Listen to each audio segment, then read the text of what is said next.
So I get asked all the time, hey Ivan, what's a really good camera to get when you're just starting out? Well, I have an answer for you. Check it out.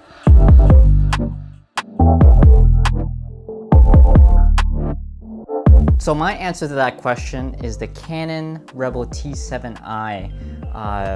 I love this camera, and I know in a lot of other places it's called the 800D, but I know in the Americas it's called the T7i. But this particular camera really paved the way for me on my creative career before I started shooting more commercial stuff and transitioning to Sony. You suck! I learned all of the basics. I learned all of the shutter speed and all of the lingo, and I owe a lot to this particular camera, and I love the hell out of it. It's a really versatile tool for a lot of creatives out there who are just starting out. It can shoot amazing photos, and it can also take some very impressive video as well. But overall, one of the main things about the Canon T7i is, of course, is the price, right? Nowadays, you can probably find these at around $600, $650, depending on conditions when you're buying used. When you buy new, it's right around $750, $800 with the kit lens, with the 18 to 55 millimeter. And for that kind of price, you're really not going to get anything better when it comes to having a hybrid camera. There is a T7i, which is they released fairly recently, and that's a little bit more expensive, which is probably like $200, $300 difference depending on where you look. From what I've seen, there are certain differences in terms of, for example, the video, which that can shoot 4K. If you really want to save that extra $100, then I honestly would say just stick with this. You know, when you're just starting to learn and when you're just trying to get your feet wet in the creative realm, I think it's a perfect tool for anyone out there to really use. That's definitely one of the first things, is that it's such a good camera for the price. The next thing that I want to talk about is the fact that it's very easy to use. This camera has an amazing UI. It's very simple.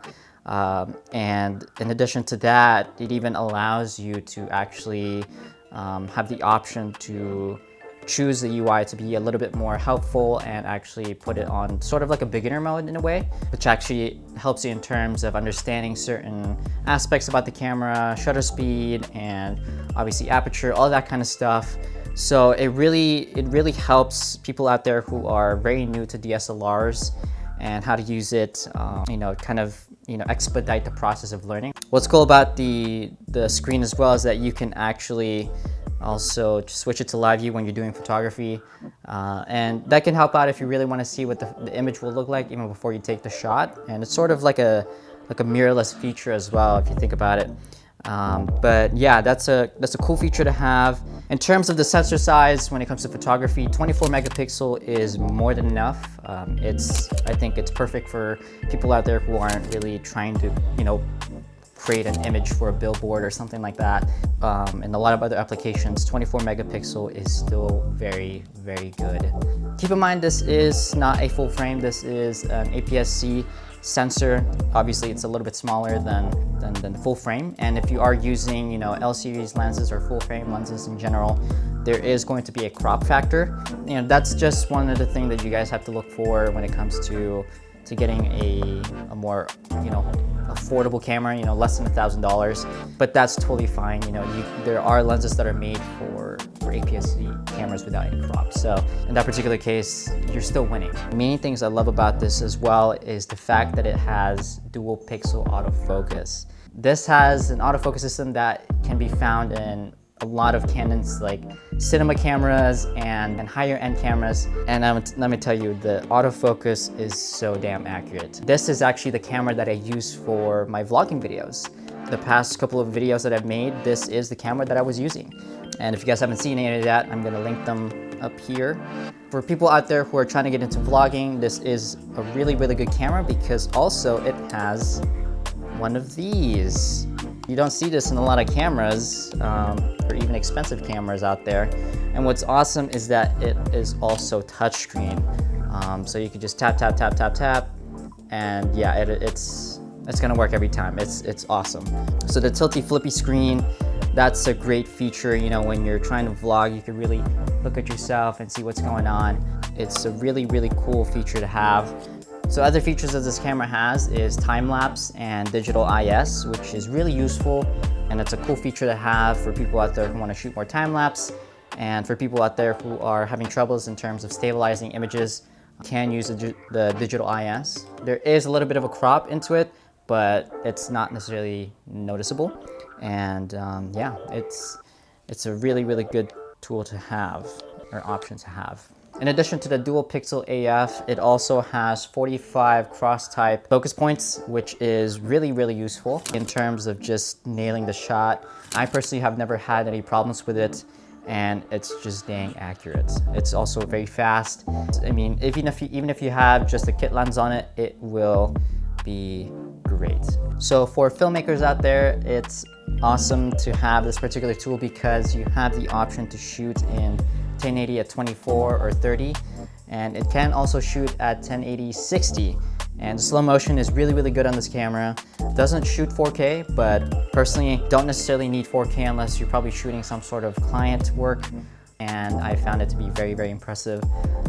And it does extremely well for people out there who obviously are just starting out with filmmaking. It doesn't necessarily have the the log files or the picture profiles, which you would see more on expensive cameras.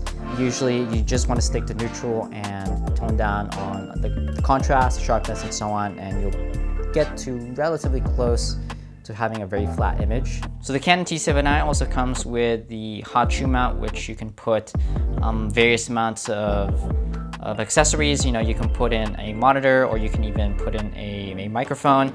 On the side, there are plugs to where you can put your headphones and, again, the microphone jack, HDMI, and so on. So in terms of, again, for video makers out there, you can really use this for a lot of applications. So another thing about this camera is that it only has one SD card slot. It does not have dual card slots.